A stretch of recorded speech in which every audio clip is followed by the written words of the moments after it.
Hello everyone, welcome to advent of cyber 2025। आज हम लोग डे 14 के टास्क को देखने वाले हैं और डे 14 में हम लोग ये देखेंगे कि कंटेनर एंड डॉकर्स क्या होते हैं और उनको कैसे यूज़ करते हैं और इसको हम लोग किस तरह से एक्सप्लॉइट भी कर सकते हैं। तो मैं इस टास्क के ऊपर आ जाता हूँ। तो ये हमारा आज का टास्क है, कंटेनर्स डोर डैशेस डिमाइस। ठीक है, यहाँ हमारी इंट्रोडक्शन दी हुई है। तो ये स्टोरी है। तो ये स्टोरी मैं ऑलरेडी पढ़ चुका हूँ, तो मैं इसे एक्सप्लेन कर देता हूँ। बेसिकली हुआ क्या है कि वेयरबिल के अंदर एक फूड डिलीवरी ऐप होती है, जैसे कि हमारी जोमेटो स्विगी होती है। वैसे ही यहाँ पे इनका एक फूड डिलीवरी पार्टनर था, एक ऐप था। और वो ऐप हैक हो चुका है। उसको हैक किसने किया है? हॉपसेक ने। तो हॉपसेक ने इस ऐप को अभी हैक कर लिया है। उस ऐप का नाम था डोर डैशर और उसका नाम उसने चेंज कर दिया टू होपेरू। अब यहाँ पे क्या हो रहा है कि जो अपने एल्प्स हैं वो जब ऑर्डर कर रहे हैं, लेट्स से नूडल्स वगैरह, तो उसको क्या मिल रहा है? सैंटा के बियर्ड्स मिल रहे हैं। सैंटा के बियर्ड यहाँ देख सकते हो, उसको नूडल्स में ऐसे डाल के मिल रहे हैं। तो यहाँ डोर डैशर को हैक करके उसके जो जितने भी फूड्स हैं, जितने भी मैनेजमेंट है, उन सबको बिगाड़ा गया है और इसको अभी हमें रिकवर करना है। तो यहाँ पे हुआ क्या कि जैसे ही हमारा एक जो ये एल्प्स था, वो जैसे ही इसको रिकवर करने के लिए एक स्क्रिप्ट को रन करने जा रहा था, उसे क्या किया, सर गैरेट बेन जो कि हॉपसेक से है, उसने उससे लॉकआउट कर दिया इन्वायरमेंट से। यानी कि वो उस सर्वर के अंदर उस स्क्रिप्ट को रन करने वाला था, रिस्टोर करने के लिए सर्वर को, लेकिन अब वो लॉकआउट हो चुका है। सर गैरेट बेन ने उसे लॉकआउट कर दिया, तो अब वो सर्वर को ही एक्सेस नहीं कर पाएगा और सर्वर को एक्सेस नहीं कर पाएगा तो वो स्क्रिप्ट रन नहीं होगी और इससे वो रिकवर नहीं कर पाएगा सिस्टम को। लेकिन जब लग ही रहा था उनको कि वो सारा उम्मीद अब हार चुके हैं, क्योंकि सर्वर तो उनके हाथ से जा चुका है, जो सॉक टीम है उसको रियलाइज़ होता है कि मॉनिटरिंग पॉड के थ्रू वो लोग अभी भी उस सिस्टम को एक्सेस कर सकते हैं। तो मॉनिटरिंग पॉड बेसिकली बोल सकते हो, यहाँ पे एक्चुअली ये अपने कंटेनर्स के भाषा में यहाँ पे पॉड बोला जा रहा है। तो इसको हम लोग ज़्यादा डिटेल में अभी नहीं देखेंगे, लेकिन इतना समझ लो कि मॉनिटरिंग पॉड के थ्रू अभी भी सॉक टीम को पता था कि वो लोग अपने कंटेनर को देख सकते हैं जहाँ पे वो सर्विस चल रही है। ये कंटेनर पॉड से सब क्या होता है, ये सब हम लोग आगे देखेंगे। ये मॉनिटरिंग पॉड क्या थी? एक अप टाइम चेकर है साइट के लिए। तो ये मॉनिटरिंग पॉड क्या कर रहा था? ये चेक कर रहा था कि साइट कितने देर से अप है, ये इसको देख देख रहा था, मतलब कितना देर से अपना सर्वर चल रहा है। ये सिर्फ इसका सिंपल सा काम था। हमारा काम क्या है? डोर डैशर को रिस्टोर करना। और ये हम लोग रिस्टोर कैसे करने वाले हैं? ये हम लोग करने वाले हैं कंटेनर को स्केप करके एस्केलेट प्रिविलेज करने का। मतलब कि हमें सबसे पहले तो अपने कंटेनर को स्केप करना पड़ेगा। यहाँ कौन से कंटेनर की बात हो रही है? यहाँ जो कंटेनर की बात हो रही है डैट इज़ मॉनिटरिंग पॉड, जो कि अपना अप टाइम चेकर है। तो हमारे मेन सर्वर से तो हम लोग कट ऑफ हो चुके हैं, अपने मेन सर्वर को एक्सेस नहीं कर पा रहे हैं। लेकिन जो अपना मॉनिटरिंग पॉड कंटेनर है, उससे भले ही उससे हम लोग चाहे तो उसको एक्सेस कर सकते हैं, पर उसके लिए हमें क्या करना पड़ेगा? इस मॉनिटरिंग पॉड से बाहर निकलना पड़ेगा। क्यों? क्योंकि मॉनिटरिंग पॉड के पास ज़्यादा परमिशंस नहीं होते हैं। मॉनिटरिंग पॉड के पास यहाँ पे, अब तुम नाम ही से समझ रहे हो, मॉनिटरिंग पॉड यानी कि वो सिर्फ मॉनिटर करने का काम कर रहा था। उस पर कोई और सारे कमांड्स रन नहीं कर सकता। वो सिर्फ देख सकता है कि वो कितना देर से अप चल रहा है वगैरह, यही सब कर सकता है। तो अब उसको क्या करना है? इस मॉनिटरिंग पॉड से बाहर निकलना है और अपना जो मेन सर्वर चल रहा था, ये अपने डोर डैशर का, उस सर्वर में घुस के हमें कमांड रन करना है, उस स्क्रिप्ट को रन करना है, ताकि हम लोग सिस्टम को वापस से रिस्टोर कर पाए। तो हमें सबसे पहले क्या करना है? हमें सबसे पहले तो कंटेनर से स्केप करना है, मॉनिटरिंग पॉड से बाहर निकलना है, एंड देन उसके बाद अपना प्रिविलेज एस्केलेट करना है। हमें अपने प्रिविलेज को बढ़ाना है ताकि हम लोग बाकी कंटेनर्स में घुस सकें और फिर वहाँ जाके उन स्क्रिप्ट को रन कर पाएँ। तो आज के हमारे लर्निंग ऑब्जेक्टिव्स क्या हैं? तो पहला लर्निंग ऑब्जेक्टिव है हमारा कि हमें जानना है कि कंटेनर क्या होता है, डॉकर कैसे काम करता है, और इमेजेस, लेयर्स, कंटेनर इंजन, ये सारी चीज़ें आखिर होती क्या हैं। दूसरा चीज़ है कि हमें ये देखना है कि डॉकर रन टाइम का कंसेप्ट क्या है, जैसे सॉकेट्स, डेमॉन एपीआई, ये एक्चुअली होते क्या हैं। और common container escape and privilege escalation vector को भी देखेंगे, जिसका मतलब है कि हम लोग किसी भी कंटेनर को किस तरह से स्केप कर सकते हैं। अब यहाँ पे हम लोग कंटेनर स्केप वर्ड पे ज़्यादा ध्यान दे रहे हैं, तो ऐसा इसलिए है क्योंकि हम लोग किसी कंटेनर को जनरली स्किप कर नहीं सकते। एक कंटेनर एक बॉक्स होता है जो बिल्कुल एक सैंड बॉक्स की तरह होता है। सैंड बॉक्स मैंने कुछ वीडियो पहले समझाया था। वो एक इस तरह का बॉक्स है जिसके बाहर तुम ये कोई भी इफेक्ट नहीं आएगा, उसके अंदर चाहे तुम कुछ भी करो। अगर उसके अंदर मैं कोई मैलवेयर भी रन कर दूँ तो बाहर इफेक्ट नहीं करता। लेकिन कंटेनर उसका थोड़ा सा मॉडिफाइड वर्जन है। कंटेनर क्या है, उसको तुम मल्टीप्लाई कर सकते हो, मतलब वो आगे मैं पूरा इसको एक्सप्लेन कर दूंगा। अभी यहाँ पे समझ लो कि कंटेनर एंड सैंडबॉक्स लगभग सिमिलर होते हैं, लेकिन उनका पर्पस डिफरेंट होता है। Apply this skills to investigate image layers, escape a container, escalate privilege and restore the DoorDash service. हमें इन स्किल्स को अप्लाई करना है ये अपने इमेज लेयर को इन्वेस्टिगेट करने के लिए, कंटेनर को स्केप करने के लिए, प्रिविलेज को एस्केलेट करने के लिए, और फिर DoorDash सर्विस को वापस से रिस्टोर करने के लिए। And finally, do not order Santa's weird pasta. तो हमें सैंटाज वियर्ड पास्ता ऑर्डर नहीं करना है जो उन्होंने अभी लगा रखा है अपने आप पे। तो कनेक्टिंग टू द मशीन, तो आज हमारे मशीन पे हमें क्या क्या दिया हुआ है। एक हमें अटैक बॉक्स की ज़रूरत पड़ेगी एंड हमें एक VM भी दिया गया है और हमारे पास स्प्लिट स्क्रीन भी होगी। ओके, तो मैं सबसे पहले अपने VM को ओके यहाँ पे कुछ और भी दिया हुआ है, इसको देख लेते हैं। So step you at the top of the page when the machine is loaded, you should be able to give an access to the Mr. Bombastic user. Okay, तो यहाँ बोल रहा है कि जैसे ही हम लोग इस स्टार्ट मशीन पर क्लिक करेंगे हमें एक पर्टिकुलर यूज़र का एक्सेस मिल जाएगा जिसका नाम क्या है, मिस्टर बॉम्बास्टिक। और उसके बाद हमें एडिशनली स्टार्ट बॉक्स की भी ज़रूरत पड़ेगी जो हमें पता है। तो उसके लिए मैं आज के लिए VPN यूज़ कर लूँगा तो उससे अपना काम हो जाएगा। तो मैं सबसे पहले VM स्टार्ट कर लेता हूँ। यहाँ एक और चीज़ लिखी हुई है कि जस्ट इन केस, एक सेकेंड मैं इसे थोड़ा सा मिनिमाइज़ कर दूँ। हाँ, यहाँ एक और चीज़ लिखी हुई है कि जस्ट इन केस अगर तुम लोग अटैक बॉक्स यूज़ कर रहे हो तो मेक श्योर करना कि ये जो स्क्रीन है ये फुल स्क्रीन पे हो, क्योंकि अदरवाइज़ अगर तुम लोग यहाँ पे टैब स्विच करोगे अटैक बॉक्स और VM के बीच तो वहाँ हो सकता है कि तुम डॉकर कंटेनर से बाहर निकल जाओ। डॉकर कंटेनर इन्वायरमेंट को बाहर निकाल देगा अगर तुमने ऐसा नहीं किया तो। अब ये कोई बग है इनका, तो कोई बिहेवियर है इस तरह का, तो इसलिए हो रहा है। तो इस पर्टिकुलर टास्क के लिए ये चीज़ ध्यान में रखना है। लेकिन अगर VPN वगैरह कुछ यूज़ कर रहे हो देन इट्स फाइन, तब उसकी ज़रूरत नहीं पड़ेगी। ठीक है, तो अभी के लिए मैं इसे चेक कर लेता हूँ।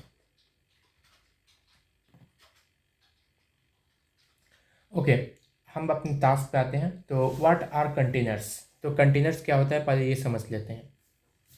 To understand what a container is, we first need to understand the problem it fixes, but plainly modern application can be quite complex. Okay, तो सबसे पहले कि कंटेनर आखिर होता क्या है, हमें पहले ये समझना होगा कि कंटेनर की ज़रूरत आखिर हमें पड़ी क्यों और वो सॉल्व आखिर करता क्या है, वो कौन सी प्रॉब्लम्स को हमारी सॉल्व कर रहे हैं।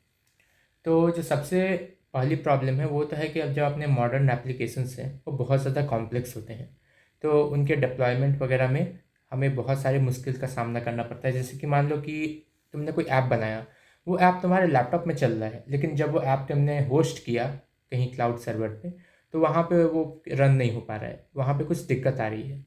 तो यहाँ पे जनरल चीज़ जो क्या होती है वो इशू होता है इन्वायरमेंट। यानी कि मान लो कि तुम्हारे लैपटॉप में इंस्टॉल था लेट्स से पाइथन 3.10, लेकिन जहाँ तुमने होस्ट किया उसने लेटेस्ट पाइथन इंस्टॉल कर दिया 3.14। तो इससे क्या हुआ, तुमने बनाया था 3.10 में, वहाँ रन हो रहा है 3.14, और इससे तुम्हारा ऐप हो सकता है अगर उसमें 2 वर्जन में ज़रा सा भी बिहेवियर में चेंजेस होगा तो ऐप क्रैश हो सकता है। तो यहाँ इन्वायरमेंट में भी बहुत मेजर रोल होता है। तो जो इंस्टॉलेशन होती है वो दिक्कत कर सकता है। फॉर एग्जांपल अगर उसने इंस्टॉल करने की कोशिश किया 3.14 और उस पर रन किया तो वहाँ दिक्कत हो जाएगा। दूसरा है ट्रबल शूटिंग। अब जब कोई एप्लीकेशन क्रैश होता है तो उसके 2 रीज़न होते हैं, या तो तुम्हारे एप्लीकेशन में ही कोई दिक्कत होगा, नहीं तो तुम्हारे इन्वायरमेंट में कोई दिक्कत होगा।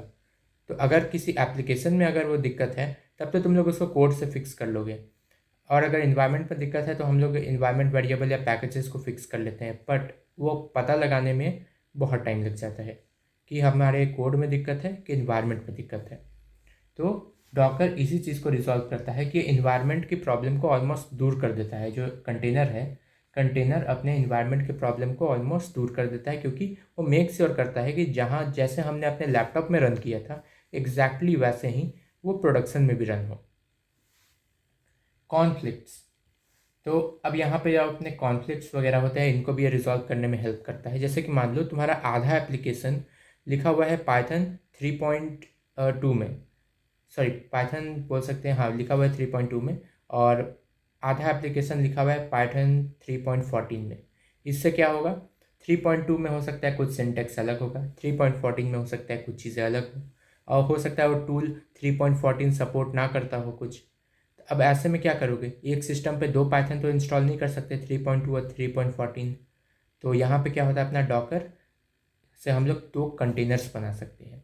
एक कंटेनर में अपना रहेगा 3.2, एक कंटेनर में रहेगा 3.14। तो यहाँ देख सकते हो कि हम लोग मल्टीपल कंटेनर्स भी बना सकते हैं। अगर हमारा आधा एप्लीकेशन 3.2 चाहता है तो उस आधे एप्लीकेशन को 3.2 वाले कंटेनर में होस्ट कर दो, और आधा एप्लीकेशन अगर 3.14 मांग रहा है तो आधा एप्लीकेशन 3.14 में डाल दो।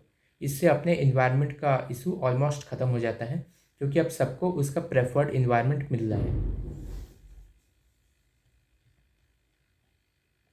अब यहाँ पे देखो, अब ये सारे प्रॉब्लम्स का जो कॉमन ये अपना सॉल्यूशन है वो है आइसोलेशन। तो आइसोलेशन जैसे मैंने बताया कि आइसोलेशन टर्म हमने सैंडबॉक्स में भी देखा था। वो भी क्या कर रहा था, अपने इन्वायरमेंट को पूरा आइसोलेट कर रहा था, लेकिन वो थोड़ा सा डिफरेंट कंसेप्ट था। वहाँ हम लोग क्या कर रहे थे, वहाँ हम लोग एक बॉक्स बना दे रहे थे, उस बॉक्स के अंदर तुम कुछ भी कर लो, उससे बाहर के इन्वायरमेंट को कोई फ़र्क नहीं पड़ रहा था। लेकिन वो किस पर्पज़ के लिए था, लाइक अपने मैलवेयर एनालिसिस या फिर ऐसे किसी टास्क के लिए जिससे हमारा मेन सिस्टम अफेक्ट ना हो। वहीं डॉकर और जो कंटेनर का कंसेप्ट है उस वहाँ पे अपने जो आइसोलेशन का कंसेप्ट है ये बिल्कुल डिफरेंट है। यहाँ हम लोग आइसोलेट किस चीज़ को कर रहे हैं, इन्वायरमेंट को। तो यहाँ पे हमारे जो मल्टीपल इन्वायरमेंट्स है, अगर तुमने कोई ऐप बनाया, उस ऐप पे तुम्हारा फ्रंट एंड है, तुम्हारा बैक एंड है, तुम्हारा डेटाबेस है, हर चीज़ तुम्हें अलग जगह होस्ट करना है, तो तुम्हें हर चीज़ के लिए अलग इन्वायरमेंट की ज़रूरत पड़ती है। फॉर एग्ज़ाम्पल, अगर तुम्हारा फ्रंट एंड पे तुम्हारा नोड के अलग वर्जन से बना हुआ है तो तुम उस पर अलग वर्जन लगाओगे। तुम्हारा बैक एंड अगर अलग वर्जन पे चल रहा है तो उसके लिए अलग वर्जन की इन्वायरमेंट चाहिए होती है। और तुम नहीं चाहोगे कि इन केस कभी भी ये तुम कोई अपडेट आए और तुम्हारा इन्वायरमेंट क्रैश कर जाए। तुम लोग हमेशा चाहोगे कि जैसा तुम्हारा एप्लीकेशन यहाँ पे चल रहा है कोई कहीं भी चलाए उसको तो वो बिल्कुल वैसे ही चले। ऐसा नहीं हो कि यहाँ पे तुमने चलाया, तुम्हारे पास पाइथन 3.14 था, चल गया, अब कोई अपना पाइथन कभी अपडेट किया ही नहीं था, उसके पास मान लो पाइथन 2 चल रहा है, वो अपने पे ट्राई किया रन करने का, क्रैश हो गया। ऐसा ना हो। तो कंटेनर ये मेक श्योर करता है कि यहाँ पे अगर तुम बनाओ तो यहाँ भी वैसे ही चले। अगर उसके पास भी सिस्टम में पाइथन 2 होगा तो भी कंटेनर मेक श्योर करेगा कि वो उसी इन्वायरमेंट को मेंटेन करे जो तुमने बताया है।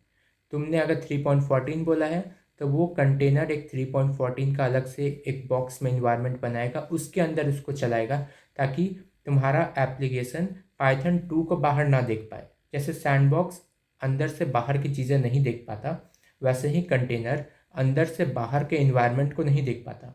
तो जो उसके अंदर ऐप चल रहा है वो कंटेनर के अंदर के इन्वायरमेंट पे ही चलेगा, जो कि क्या होगा, 3.14 जो तुमने बताया है उसको। इससे तुम्हारा एप्लीकेशन किसी भी सिस्टम में रन कर लो वो बिल्कुल सेम तरह से चलेगा। तो ये था अपना बेसिक कंटेनर के बारे में। अब हम लोग देखते हैं यहाँ पे कंटेनर एंड वीएम का छोटा सा यहाँ पे ब्रीफ दिया हुआ है। तो जैसा कि यहाँ पे देख सकते हो, यहाँ पे अपना दो यहाँ पे इमेज दी हुई है कि अपना वीएम कैसे काम करता है और कंटेनर कैसे काम करता है। वीएम के लिए तुम लोग एग्जांपल ले सकते हो वीएम वेयर, या तो अगर तुम लोग ये क्या बोलते हैं, एक और अपना सिस्टम होता है क्या था उसका नाम, हाँ वीएम के लिए तुम लोग एग्जांपल ले सकते हो वीएम वेयर और वर्चुअल बॉक्स। जो दोनों में से अगर तुम लोग जो भी यूज़ करते होगे उसको तुम लोग लेके समझ सकते हो। यहाँ पे अपना क्या होता है, सबसे पहले हम लोग वीएम पे आते हैं। तो वीएम कुछ इस तरह से काम करता है। यहाँ होता है अपना इंफ्रास्ट्रक्चर। इंफ्रास्ट्रक्चर क्या होता है, इंफ्रास्ट्रक्चर यानी कि तुम्हारा मेन होस्ट पीसी, तुम्हारा जो सिस्टम है, जिस सिस्टम पे वो चल रहा है। हाइपरवाइज़र, हाइपरवाइज़र एक छोटा सा इंटरफेस होता है। अगर किसी ने हाइपरवाइज़र कहीं ना कहीं सुना होगा, अगर उसने वीएम यूज़ किया होगा तो। बायोस में अगर तुम लोग कभी जाओगे तो बायोस में एक की होती है हाइपरवाइज़र ऑन करने का। हाइपरवाइज़र ऑन करने से क्या होता है, तुम लोग वर्चुअल मशीन्स को इंस्टॉल करके उसको यूज़ कर पाते हो ज़्यादा अच्छे से। तो आखिर हाइपरवाइज़र इसको यूज़, आखिर अपना हाइपरवाइज़र हेल्प कैसे कर रहा है हमें। तो हाइपरवाइज़र करता ये है कि जैसे ही तुम लोग उस पर कोई वर्चुअल मशीन आप अपने सिस्टम पे इंस्टॉल करोगे और उसके अंदर लेट से कि तुम लोग वर्चुअल मशीन के अंदर कोई और ऑपरेटिंग सिस्टम इंस्टॉल कर रहे हो, जैसे कि मैं अगर यहाँ पे VMware ओपन कर लूँ तो ये मेरा, ये बोल सकते हो वर्चुअल मशीन है। और इस वर्चुअल मशीन के अंदर मैं अलग अलग ऐप्स को इंस्टॉल कर सकता हूँ, यहाँ पे देख सकते हो। तो ये मेरा पहला ऐप है, ये मान लो काली लिनक्स। काली लिनक्स क्या है, अपना गेस्ट ओएस, यहाँ पे देख सकते हो। यहाँ पे अपना गेस्ट ओएस है। इस गेस्ट ओएस के अंदर कोई बाइनरीज वगैरह होंगे, उसके अंदर कोई ऐप में चलाऊँगा तो वो वहाँ पे चलेगा। फिर उसके बाद यहाँ पे हाइपरवाइज़र हो सकता है, कोई दूसरे गेस्ट ओएस को भी चला रहा हो। गेस्ट ओएस कौन से हैं, जो यहाँ पे तुम लोग इंस्टॉल कर रहे हो ऑपरेटिंग सिस्टम। मेरे पास अभी सिर्फ एक काली लिनक्स है तो मेरे पास सिर्फ इतना बोल सकते हो। लेकिन लेट्स से अगर मैं इस पर और भी ऑपरेटिंग सिस्टम्स इंस्टॉल कर लूँ तो ऐसे ऐप 1, ऐप 2, ऐप 3, मैं 3 प्रोसेस अलग अलग जगह चला सकता हूँ। और उसके और फिर यहाँ पे तो अपना VM कैसे काम करता है, और अब कंटेनर कैसे काम करता है। तो कंटेनर का जो अपने काम करने का तरीका है वो लगभग लगभग सिमिलर है, बट थोड़ा सा इस पे चेंजेस वगैरह होते हैं। तो यहाँ देख सकते हो इंफ्रास्ट्रक्चर कॉमन है, जो अपना होस्ट PC है, ठीक। अब इंफ्रास्ट्रक्चर कम्युनिकेट कर रहा है अपने ऑपरेटिंग सिस्टम से। तो जो अपना इंफ्रास्ट्रक्चर है वो अपने ऑपरेटिंग सिस्टम से कम्युनिकेट कर रहा है। अब ये ध्यान रखना है कि ये कौन सा ऑपरेटिंग सिस्टम है।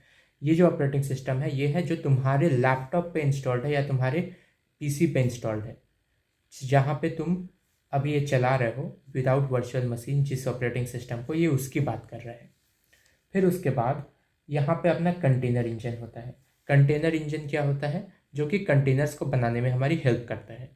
तो कंटेनर इंजन का जो सबसे फेमस एग्जांपल है वो है डॉकर। तो अगर किसी ने डॉकर के बारे में सुना होगा तो उससे पता होगा कि वो किस तरह से काम करता है। उसके बाद ये डॉकर इंजन, जो हम लोग एज एग्जांपल डॉकर मान लें, तो यहाँ पे देख सकते हो कि ये मल्टीपल ऐप्स वगैरह बना रहा है। और ये जो तीनों ऐप्स हैं ये एक्चुअली में एक कंटेनर्स में चलते हैं। ये अपना कंटेनर 1 है, ये कंटेनर 2 है, ये कंटेनर 3 है। तीनों कंटेनर को हम लोग एक तरह से नाम दे सकते हैं। जैसे इसको नाम दे दिया door dasher dev, door dasher staging, door dasher prod. तो अब यहाँ पे देख सकते हो VM में हमने 3 ऐप चलाए थे। मान लो ये अपना फ्रंट एंड है, ये बैक एंड है, डेटाबेस है। तो VM में तीनों चलाए तो हमें क्या क्या लोड उठाना पड़ रहा है। सबसे पहले तो हाइपरवाइज़र को तीन तीन ऑपरेटिंग सिस्टम मैनेज करने पड़ रहे हैं। वो पूरा का पूरा ऑपरेटिंग सिस्टम होगा, उबंटू होगा, नहीं तो हो सकता है डेबियन हो, इस तरह से कुछ ऑपरेटिंग सिस्टम होगा, हो सकता है विंडोज़ हो पूरा का पूरा। तो उसको तीन तीन ऑपरेटिंग सिस्टम एक तो संभालना पड़ रहा है। फिर उसके अंदर तो ये छोटा छोटा ऐप चला रहा है, तो क्या है, पैकेज बहुत बड़ा है, ऐप छोटा सा चला रहा है, तो यहाँ बहुत ज़्यादा रिसोर्सेज की वेस्टेज हो रही है। वहीं on the other hand containers में देखो तो यहाँ पे तुम्हारा खुद का ऑपरेटिंग सिस्टम यूज़ हो रहा है। यहाँ कोई गेस्ट OS यूज़ नहीं हो रही, यहाँ तुम्हारा खुद का ऑपरेटिंग सिस्टम यूज़ हो रहा है, जो कि डॉकर यूज़ कर रहा है। एंड क्योंकि तुम अपने सिस्टम पे ही डॉकर इंस्टॉल करते हो, तो तुमने डॉकर जब इंस्टॉल किया तो डॉकर अब क्या करेगा, डॉकर अब जो कंटेनर्स तुम बनाओगे उनको इन्वायरमेंट को एक डॉकर फाइल में मैनेज करके ऐसे कंटेनर्स बना देता है। अब इन कंटेनर्स का फ़ायदा क्या है, ये कंटेनर्स बहुत ही लाइट वेट होते हैं। Light weight in the sense in containers के ऊपर इनका कोई अपना ऑपरेटिंग सिस्टम नहीं चलता। जैसे कि मान लो मैंने कोई ऐप को उबंटू में चला दिया, तो उबंटू में चलाने का क्या मतलब है, मुझे पूरा का पूरा उबंटू ऑपरेटिंग सिस्टम चाहिए होगा। वो तो बहुत बड़ा कंटेनर बन जाएगा। अब वैसे अगर मैं बहुत सारे कंटेनर्स बनाऊँ तब तो बहुत ज़्यादा स्पेस घेरेगा। लेकिन तो अपना जो डॉकर है, लेट्स से हमारे फ्रंट एंड को चाहिए होता है सिर्फ Node.js, ताकि वो अपने पैकेजेस को इंस्टॉल कर सके। तो अगर हम लोग उसको Node.js देते हैं, उसका पर्टिकुलर इन्वायरमेंट दे दें सिर्फ, तो वो उसमें काम कर लेता है। उसको नहीं चाहिए फुल उबंटू, वो उबंटू के बाकी टूल्स का उसका अपने फ्रंट एंड पे कोई काम नहीं है। तो अगर हमें सिर्फ उतना चीज़ मिल जाए तो अपना काम हो जाएगा। अपने बैकएंड को अगर सिर्फ Node.js मिल जाए तो वो अपना चला लेगा अपना काम। तो अगर सिर्फ हम लोग उसको उसका पर्टिकुलर इन्वायरमेंट देते हैं तो उसको और किसी चीज़ की ज़रूरत नहीं है। तो यहाँ हम लोग वही करते हैं कि हम लोग जो डॉकर फाइल्स यहाँ पे बनाते हैं, जो कंटेनर फाइल्स जिसको तुम बोल सकते हो एक तरह से, जिसके थ्रू वो कंटेनर्स बनते हैं, तो उन कॉन्फ़िगरेशन फाइल पे अगर हम लोग उस इन्वायरमेंट को मेंशन करते हैं और फिर हम लोग के कुछ स्टेप्स वहाँ लगा दें कि इस ऐप को कैसे चलाना है, तो फिर वो क्या होता है, वो एक कंटेनर बना देता है जिसमें सिर्फ नोड जेएस रहेगा, उसके अंदर पूरा वन टू नहीं रहेगा, सिर्फ नोड जेएस रहेगा। और फिर उस ऐप को वो खुद ब खुद अंदर स्टेप बाय स्टेप वो जैसे हमने स्क्रिप्ट में दिया हुआ होगा वो परफॉर्म करके उस ऐप को बिल्ड भी कर देगा, बना भी देगा, रन भी कर देगा। इससे क्या हुआ, हमारे जो ऐप का साइज़ है वो बहुत ज़्यादा कम हो जाएगा जो डिप्लॉयमेंट में होगा, और इसको हम लोग अगर चाहे तो मल्टीप्लाई भी कर सकते हैं, हमारा ज़्यादा स्पेस भी यूज़ नहीं होगा।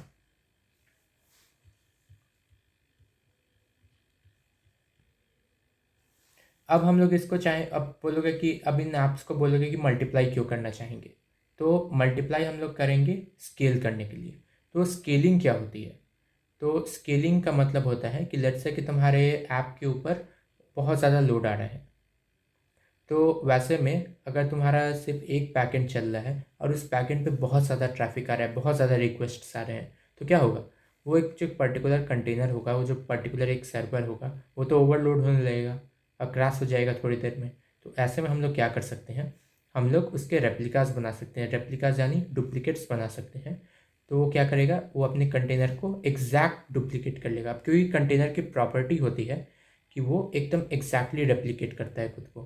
तो वो उसका एकदम एग्जैक्टली एक रेप्लिकेशन बन जाएगा जैसे तुमने डॉकर फाइल में मेंशन किया हुआ होगा।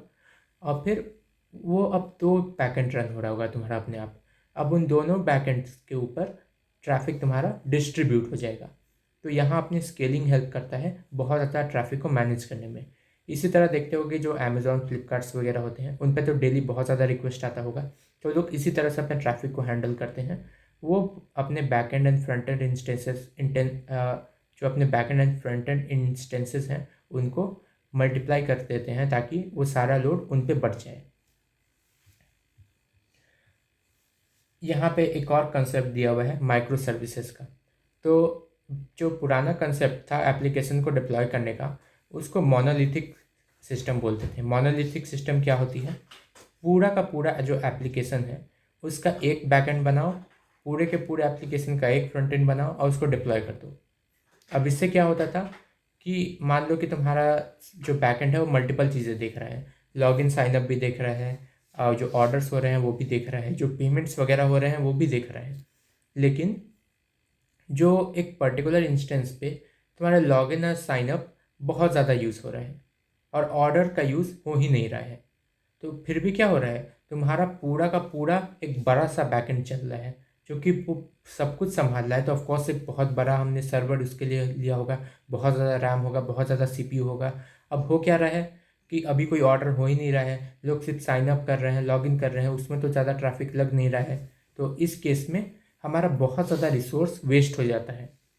तो माइक्रो सर्विसेज क्या है, हम लोग क्या कर सकते हैं कि जो भी लॉगिन साइनअप है उसका अलग कंटेनर बना ले, जो भी अपना ये क्या बोलते हैं, जो भी अपना ऑर्डर हो उसका अलग कंटेनर बना ले, जो भी पेमेंट्स हो उसको अलग कंटेनर में रख ले। इससे क्या होगा कि जब पेमेंट्स बहुत ज़्यादा बढ़ने लगेंगे, बहुत ज़्यादा लोग अगर पेमेंट कर रहे हैं, उस पर लोड ज़्यादा पड़ रहा है, तो सिर्फ पेमेंट को मल्टीप्लाई करेंगे।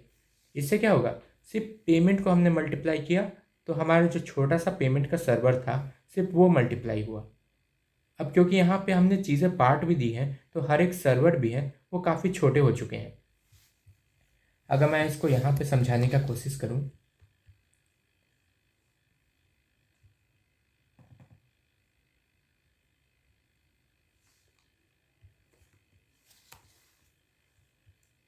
तो अगर मैं यहाँ पे एक बड़ा सा बैकएंड बना दूँ तो इसको बोलते हैं मोनोलिथ।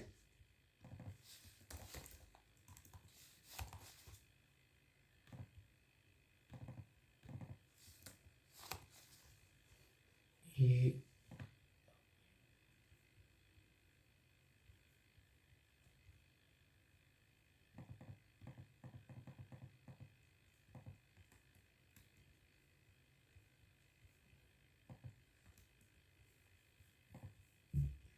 हाँ, ये देखो, अगर मैं यहाँ पे एक बड़ा सा बैकएंड बना दूँ तो इसको बोलते हैं मोनोलिथ।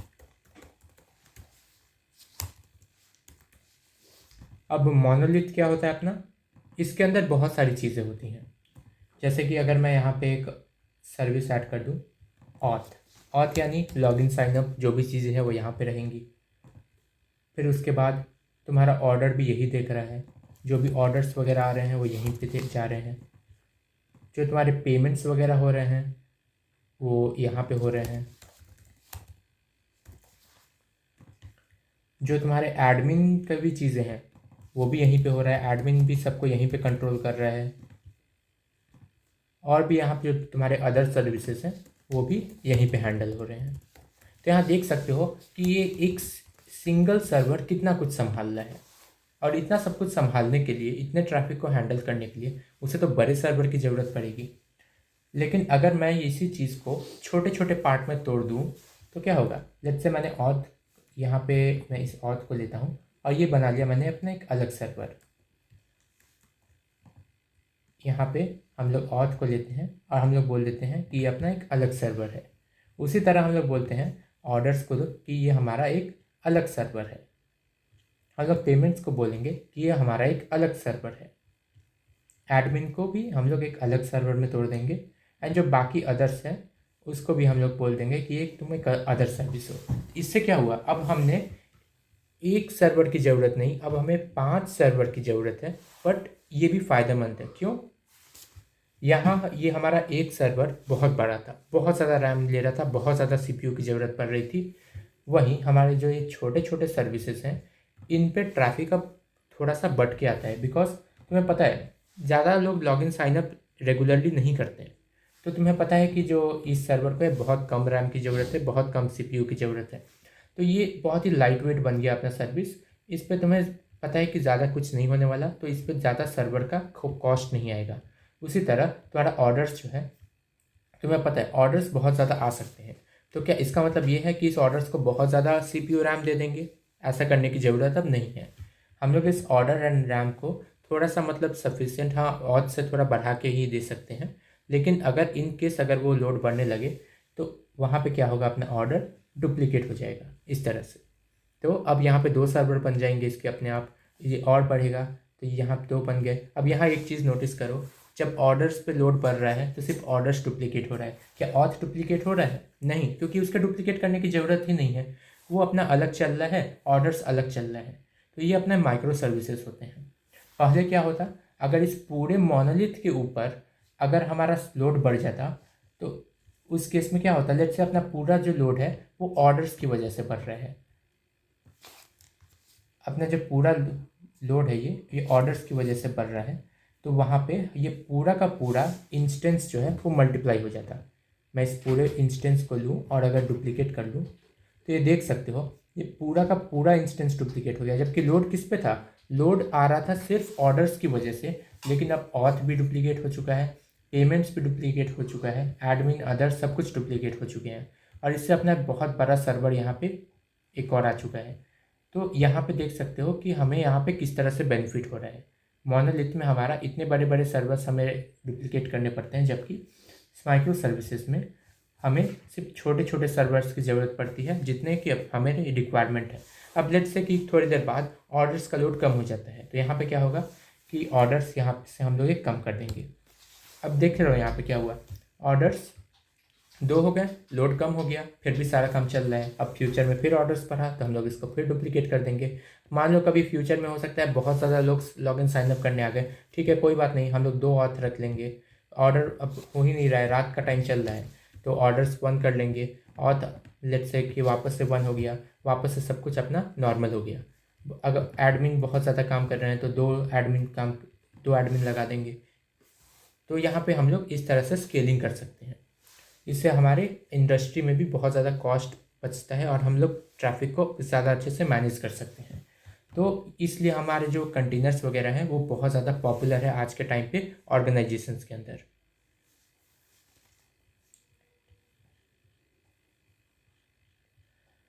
तो ठीक है, यहाँ पे और कंटेनर इंजन के बारे में दिया हुआ है। तो कंटेनर इंजन क्या है, एक सॉफ्टवेयर होता है जो कि इमेज को अपने कंटेनर्स को रन करता है, बिल्ड करता है, मैनेज करता है। और जो अपना बहुत ही फेमस कंटेनर इंजन है उसका नाम क्या है, डॉकर।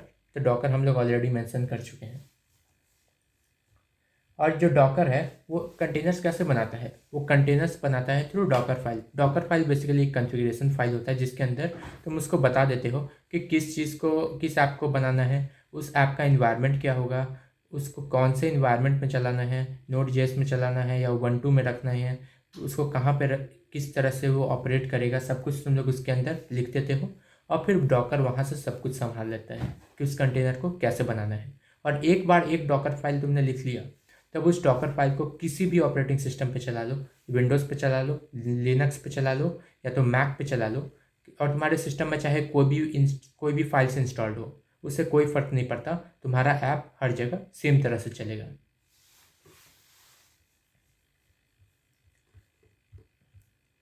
ठीक है, तो यहाँ पे डॉकर के बारे में दिया हुआ है। तो डॉकर क्या है, एक ओपन सोर्स प्लेटफॉर्म है। तो यहाँ ओपन सोर्स दिया हुआ है, यानी कि डॉकर का जो कोड है वो तुम्हें ओपनली मिल जाएगा, एंड तुम उसके ऊपर अगर तुम कुछ चाहो तो कंट्रीब्यूट भी कर सकते हो। इसका मतलब ओपन सोर्स का यही मतलब होता है। यहाँ पे डेवलपर्स जो है वो बिल्ड, डिप्लॉय और कंटेनर्स को मैनेज कर सकते हैं। और यहाँ कंटेनर्स का एक डेफिनेशन दिया हुआ है कि basically executable unit of software होते हैं जहाँ पे अपने पैकेजेस होते हैं और जो सॉफ्टवेयर को मैनेज करने में हेल्प करता है, और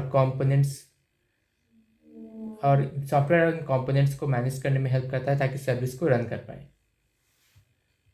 यहाँ पे ये भी लिखा हुआ है कि बहुत ही लाइट वेट होते हैं, क्योंकि यहाँ अपने एप्लीकेशन को हम लोग एक आइसोलेट इन्वायरमेंट में चलाते हैं, और ये सिर्फ अपने होस्ट ओएस कर्नल को यूज़ करता है चीज़ों पर काम करने के लिए। तो जो डॉकर है वो सिर्फ अपने जो ओरिजिनल ऑपरेटिंग सिस्टम है जो हमारे विंडोज़ पे चल रहे हैं, सिर्फ उसकी हेल्प लेता है खुद को रन करने के लिए, और वो एक आइसोलेट इन्वायरमेंट बना देता है एप्लीकेशन के लिए छोटा सा, ताकि अपना जो इमेज बने, जो अपना कंटेनर बने, वो बहुत ही लाइट वेट बने। Escape attack and sockets. ठीक है, तो अब स्केप अटैक्स एंड सॉकेट्स पे अब हम लोग आते हैं। तो हम लोग देखते हैं कि कंटेनर को स्केप कैसे कर सकते हैं।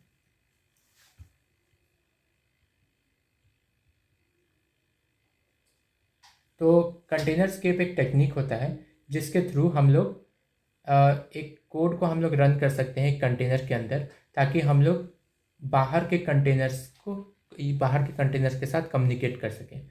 फॉर एग्जांपल, अगर हम लोग अभी एक कंटेनर में हैं तो हम लोग उस कंटेनर से बाहर निकल के होस्ट कर्नल पे एक्सेस करें और फिर वहाँ से दूसरे कंटेनर्स में जा पाएँ। इसको अगर मैं थोड़ा सा प्रॉपर वे में एक्सप्लेन करूँ तो हम लोग वापस से ऊपर इस डायग्राम पे आते हैं और यहाँ देख सकते हैं।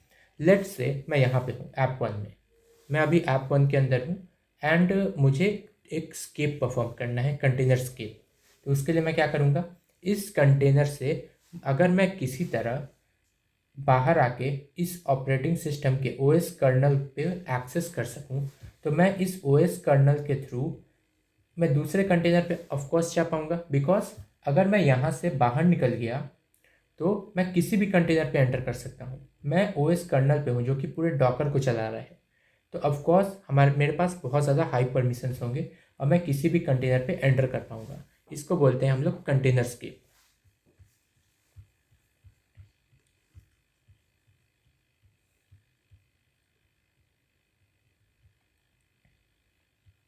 अब इसके एक एग्जांपल को आप क्या बोल सकते हैं हम लोग, कि लेट्स से हम लोग किसी टेस्ट कंटेनर में हैं और वहाँ पे कोई इंटरनेट एक्सेस नहीं है, तो हम लोग एक दूसरा कंटेनर बना सकते हैं विथ इंटरनेट एक्सेस, अगर हमने ये कंटेनर्स के परफॉर्म कर लिया तो।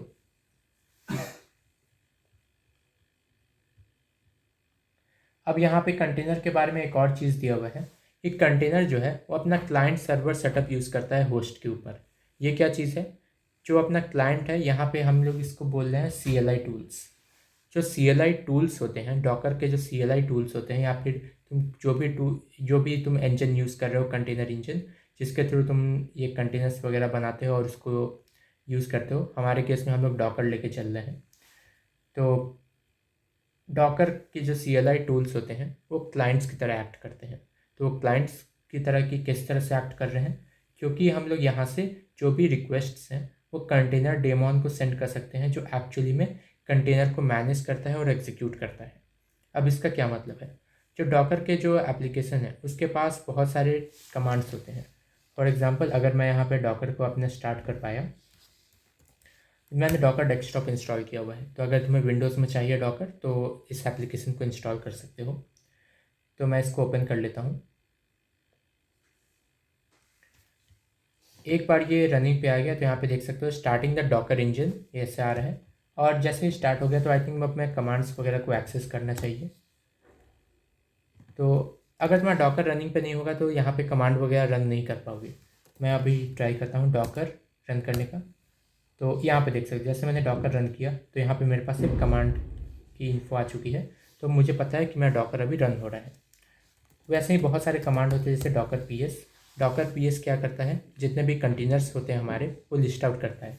ये हमें बताता है कि हमारे कौन कौन से कंटेनर्स अभी चल रहे हैं और वो एक्टिव है, कितने देर से चल रहे हैं, वो कौन से इमेज यूज़ कर रहे हैं, क्या कमांड उसको चला रहे हैं, वो सारा चीज़ हमें यहाँ पे देखने को मिल जाता है।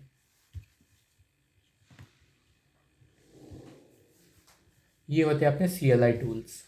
अब उसके बाद ये क्या है, ये जो CLI टूल्स है इसके थ्रू मैंने एक कमांड सेंड किया, ऑफकोर्स डॉकर पीएस मैंने कमांड भेजा, तो वो क्या किया होगा, वो अंदर गया होगा, डॉकर से बोला होगा कि बताओ मुझे कि तुम्हारे पास कितने कंटेनर्स हैं, उसने यहाँ लिस्ट आउट करेगा। तो यहाँ देख सकते हो कि हम लोग एक रिक्वेस्ट सेंड कर रहे हैं कंटेनर डेमॉन को। कंटेनर डेमॉन यानी कंटेनर सर्विस। इस सर्विस को हम लोग ये रिक्वेस्ट सेंड करते हैं जो कि एक्चुअली में कंटेनर को मैनेज कर रहा है। अब वो हमें वहाँ से वो रिजल्ट एज ए रिस्पॉन्स वापस से भेजता है। अब जो रन टाइम है, जो डॉकर का जो रन टाइम है, वो एक API सर्वर को भी एक्सपोज करके रखता है यूनिक सॉकेट के थ्रू, जो कि अपने CLI और डेमन ट्रैफिक को हैंडल करता है। अब वो जो सॉकेट होता है वो एज अ एक फाइल होता है जो कि अपने सिस्टम में स्टोर किया हुआ रहता है। तो अगर हम लोग किसी तरह उस सॉकेट को एक्सेस कर पाएँ तो फिर हम लोग क्या कर सकते हैं, हम लोग उस कंटेनर को एक्सप्लॉइट करके हम लोग एक डॉकर स्क्रिप्ट परफॉर्म कर सकते हैं और वापस कर्नल होस्ट पे जा सकते हैं। तो जैसे हम लोग अपने होस्ट कर्नल पे वापस से आएंगे तो वहाँ पे हम लोग किसी भी कंटेनर के अंदर री एंटर करने का ट्राई कर सकते हैं।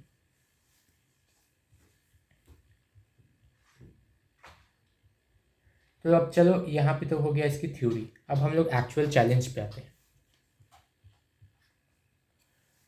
तो यहाँ पे हमारा चैलेंज क्या है कि हमें डॉकर लेयर्स को इन्वेस्टिगेट करना है और हुपरू वेबसाइट को वापस से अपना डोर डैशर बनाना है, उसको रिस्टोर करना है।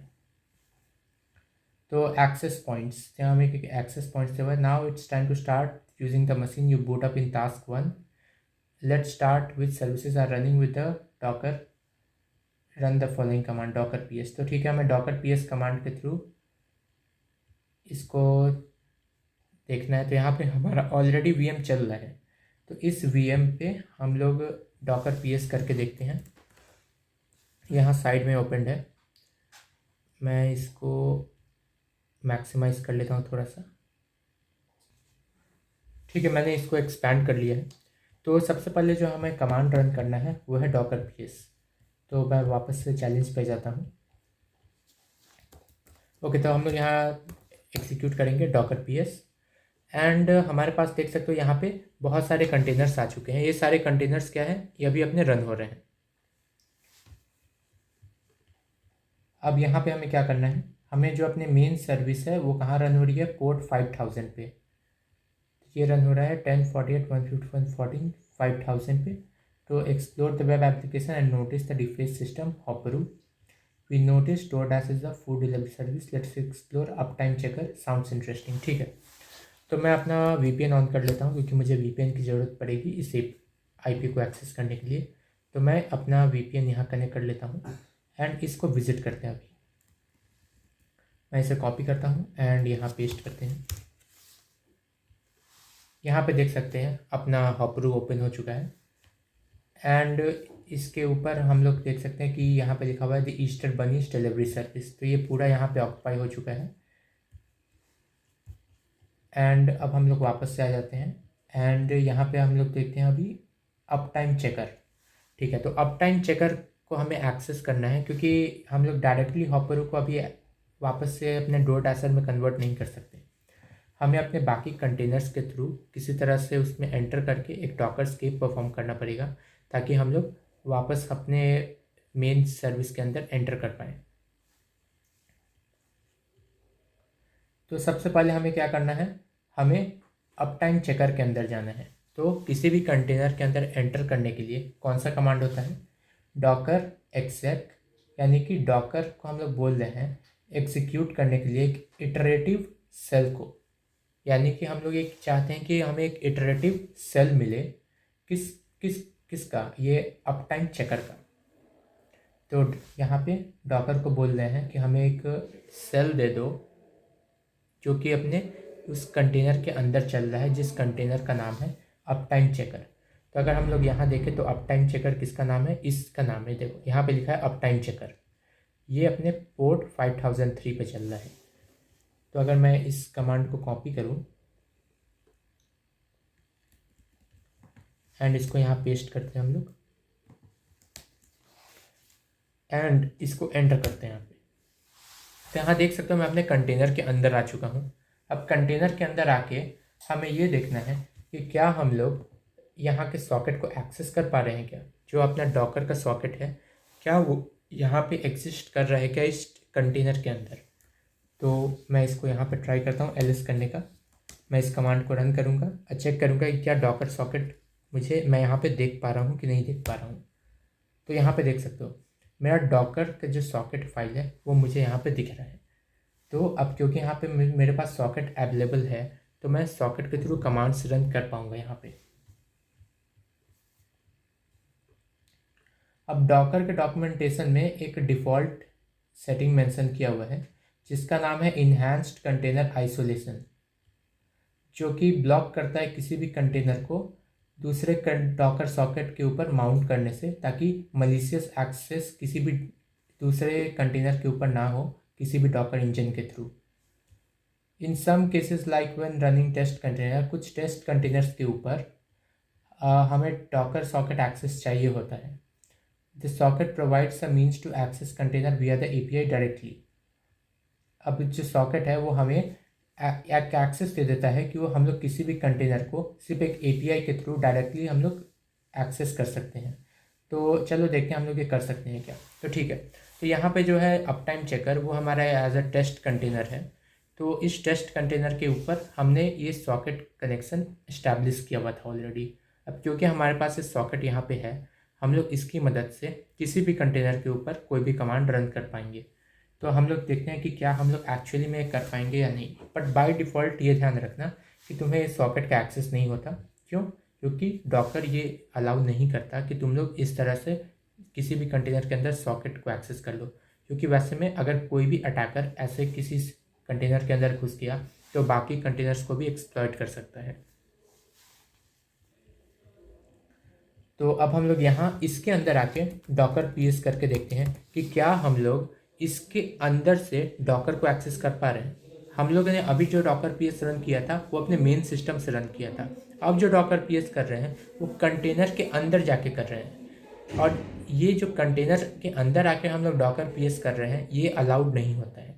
बट क्योंकि हमारे पास यहाँ पे डॉकर सॉकेट है का एक्सेस दिया हुआ है, हम लोग इसको एक्सेस कर पाने चाहिए। तो डॉकर पीएस करते हैं और यहाँ देख सकते हैं हमें वापस से सेम रिजल्ट देखने को मिल रहा है, यानी कंटेनर के अंदर भी हमारे पास डॉकर का एक्सेस है।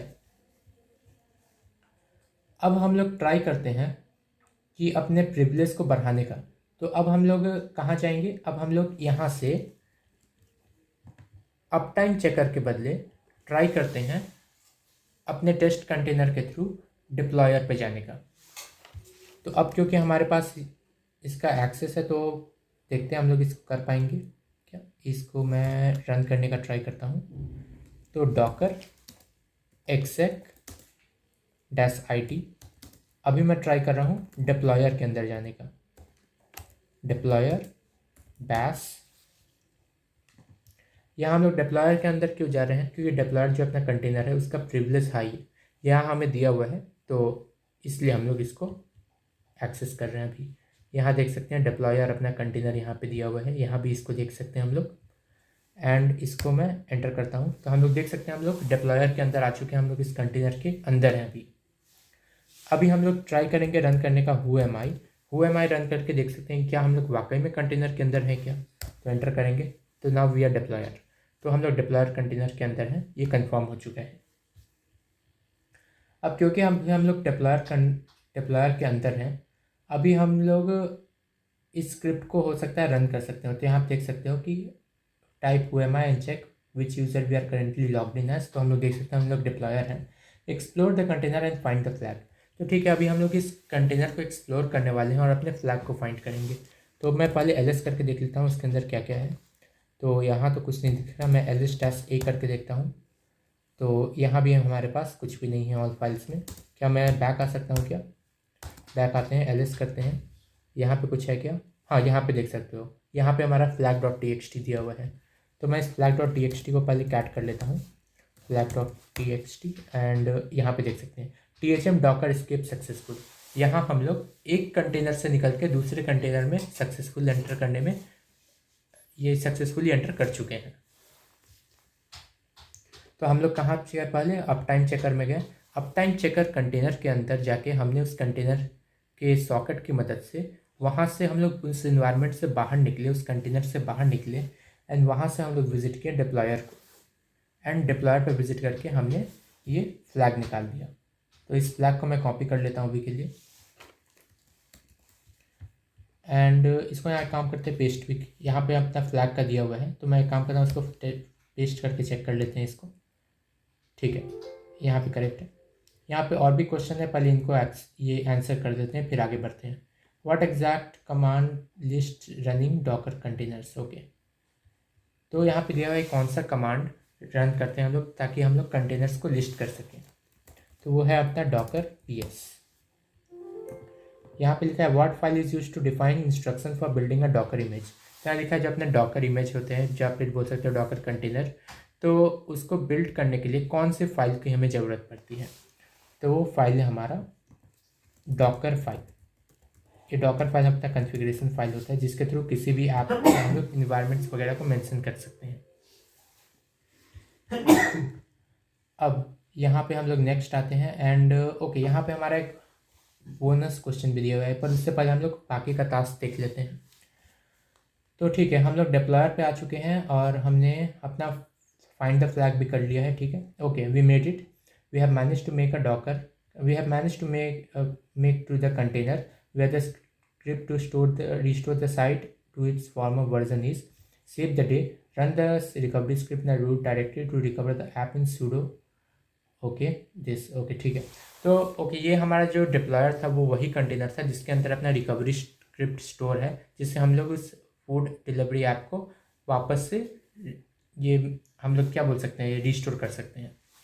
तो मैं इस रिकवरी स्क्रिप्ट को यहाँ देख सकता हूँ, यहाँ पे दिया हुआ है, तो हम इसको एग्जीक्यूट कर देते हैं। sudo /recovery script.sh enter, and यहाँ पे देख सकते हैं recovery complete, door dasher has been restored, the hackers have been defeated. तो अब मैं वापस से जाता हूँ एंड इसको रिफ्रेश करते हैं। यहाँ पे आ गया वापस से welcome to Door Dasher Christmas delivery service, और ये अपना सर्विस अभी रिस्टोर हो चुका है।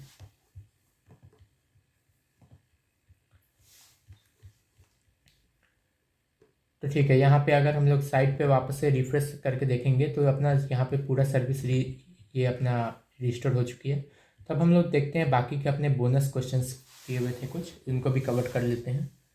तो यहाँ जो अपना बोनस क्वेश्चन दिया हुआ है वो ये है कि अपना एक और कंटेनर है न्यूज़ साइट। न्यूज़ साइट है क्या यहाँ पे कोई? वेयर विल टाइम्स पोर्ट 5002, यहाँ देख सकते हो पोर्ट 5002 पे एक न्यूज साइट है जिसमें एक सीक्रेट कोड है। This code also happens to be the password for the deployer user, they should definitely change their password, can you find it. Okay, तो यहाँ पे क्या है, हमें डिप्लॉयर यूज़र का जो है पासवर्ड चेंज करना है, क्योंकि ऑफकोर्स हम लोग नहीं चाहेंगे कि वापस उस पर कोई अटैक हो। हम लोग कोई स्ट्रॉन्ग पासवर्ड उस पर सेट कर देते हैं, बट उसके लिए हमें उसके एग्जिस्टिंग पासवर्ड की ज़रूरत पड़ेगी, और वो existing password I think stored है अपने न्यूज़ साइट में जो रन हो रहा है पोर्ट 5002, और उसका नाम क्या है, वेयरविल टाइम्स, यहाँ पे लिखा हुआ है। तो चलो हम लोग ट्राई करते हैं इसको एक्सेस करने का। मैं इसको कॉपी कर लेता हूँ, एंड सबसे पहले तो हम लोग ट्राई करते हैं एग्ज़िट करके बाहर आने का, क्योंकि हम लोग अपने सॉकेट के ऊपर वापस से आ जाते हैं ताकि हम लोग इसको एक्सेस कर पाएँ।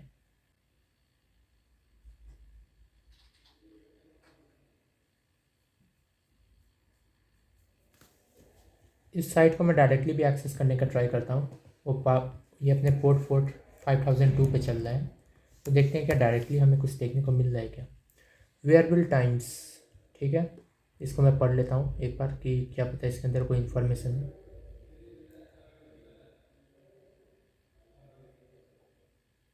ओके, आई थिंक अपना कोड यहीं पे था, हम लोग को डॉकर कंटेनर में विजिट करने की ज़रूरत नहीं थी। यहाँ देख सकते हो डिप्लॉय मास्टर 2025, ऐसे 3 वर्ड्स को अलग से रेड हाईलाइट किया गया है, तो आई थिंक यही अपना कोड हो सकता है। मैं इसको ट्राई करके देखता हूँ। सो डिप्लॉय मास्टर 2025 चेक, यही था। अभी तक हम लोग बेकार में कंटेनर में विजिट करके देख रहे थे, तो आई थिंक यहाँ पे अपना टास्क ख़त्म हो चुका है। मैं इस फाइनल को चेक कर लेता हूँ और इसी के साथ अपना रूम कंप्लीट हो चुका है। Continue go to wearable. ठीक है, तो अपना जो अब नेक्स्ट टास्क है वो है वेब अटैक फॉरेंसिक्स, जो मैं नेक्स्ट वीडियो में कंटिन्यू करूँगा। Till then keep hacking, keep learning.